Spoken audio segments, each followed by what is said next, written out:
bite your tongue. Tongue biting is an essential parenting skill. It really is, because, we come in with all sorts of reactions and triggers and trauma from our past, whatever, because we're human, right? And then our kids do things to push our buttons, because they do. They're very good at it. And we end up saying things we wish we hadn't said, saying things that hurt their feelings, and then we see their faces and we see how they're hurt and we feel so bad. It's a terrible thing, but it happens to every parent, almost every parent, especially the parents that are trying to adopt a more empowering and connecting and relationship-based parenting style, right? The old style of the hierarchy and all that, there's still the majority of people doing that, but for those of us that are trying to be more relational, trying to help the kid feel like they're part of something, part of a community, part of a deep relationship. Like, it's a whole different way of parenting, right?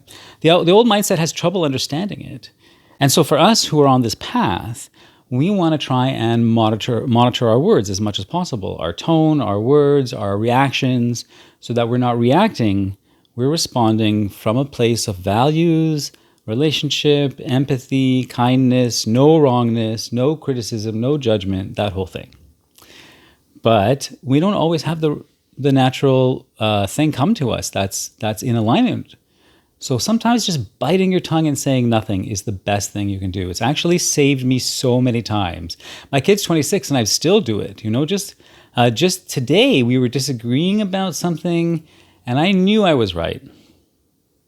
But I thought, Vivek, if you prove yourself right, because you're right, that's coming from your own inner child needs to be right and to be seen, whatever. Don't dump that on your kid. And so I held back, I waited, I calmed down, and then I found a different way to express it that was really natural and easy and positive. So tongue biting, what it does is it gives us, tongue biting is more than just a pause, right? It's like desperate. It's like, stop. Don't say it. Don't do it. Just, slowly back away. And that meme where Homer backs away into the bushes?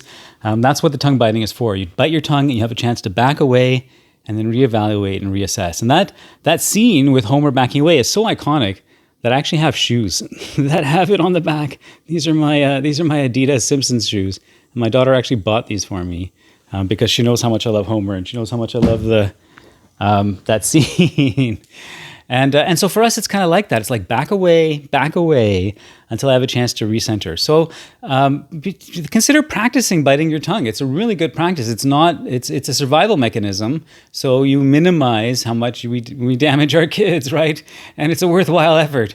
I think that every little millimeter that we're able to avoid damaging our kids is worthwhile.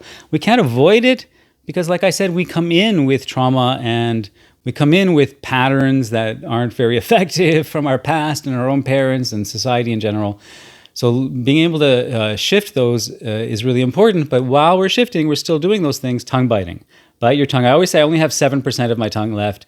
And that's really true. So please, friends, follow me on all the spaces, all the social media spaces at Meaningful Ideas, and to check out my free course, Guiding Without Controlling, which is really great. So far, everybody that's been watching it has been telling me how much it's changing their life, and they're going back to it again and again to make more notes and to incorporate more things into their life.